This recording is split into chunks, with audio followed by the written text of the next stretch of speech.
Hello, everyone. We are being joined now by Riley Farrell, another one of the Invent Oregon innovators. He's here to introduce us to his project and learn more about his progress. Riley, the first thing I'd love to know is what university are you representing and what is the degree program that you're working on right now? Yeah, so I'm majoring in business administration with the University of Oregon, concentrating in entrepreneurship at the Charles H. Lundquist College of Business. And so far, it's been a fun ride. That's very cool. It's exciting for us to see people pursuing entrepreneurship. Riley, tell me, what's your team name? What's your role within the team and who are your other team members? So our team name is the Storm Rider. My team role is I'm the founder of the company, but I'm also teaming up with my brother. He's more serving as like an advisee. Because I'm actually doing this for my thesis project. But after this program and after we graduate, we kind of hope to start this together. His name's Breton Farrell, and he's awesome and stoked about the Storm Rider as well. That is excellent. Keep it in the family. That's fantastic. What is Storm Rider? I want to know. So we're creating the world's only fender on the market for longboards. And basically what this does is it prevents longboarders getting splashed, having dirt fly up and hit them on the road. So it allows them to avoid the elements. Our slogan is shred through the elements. When it comes to innovations like this, there's got to be a good story behind it.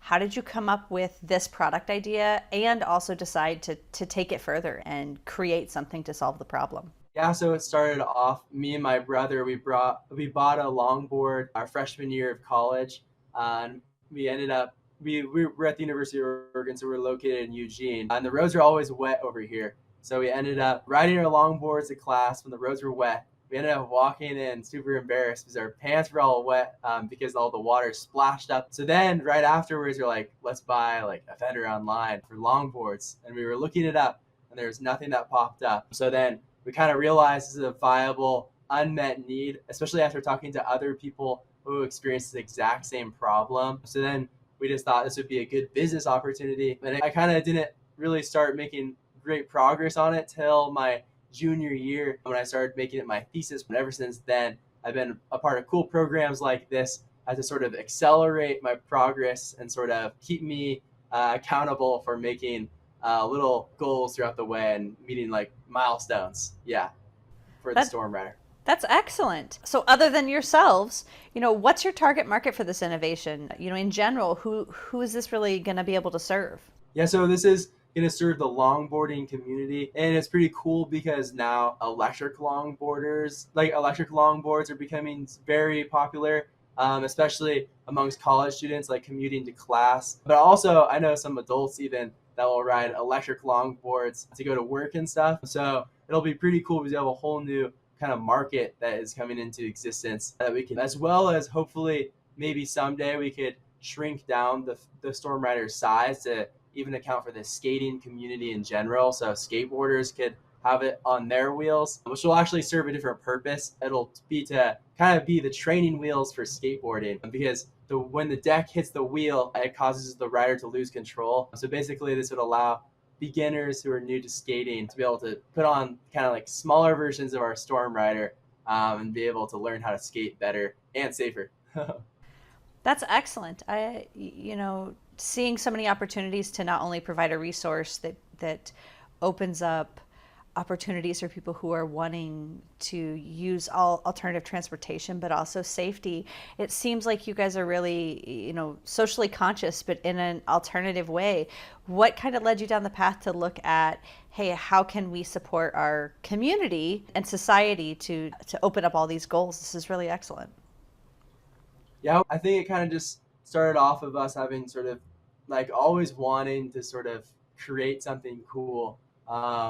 And after we kind of just realized there's this kind of unmet opportunity, this huge problem that like of people who ride longboards, we kind of thought this is kind of the perfect opportunity to take advantage of and really start something cool. And that's kind of cool because throughout the process, it is challenging, mess with the design and prototype, but we're sort of thinking of cool ideas also throughout the way, and that we can sort of expand upon our original idea and even offer it to a larger community. Yeah, like even like locally and like stuff like that. So it's pretty cool.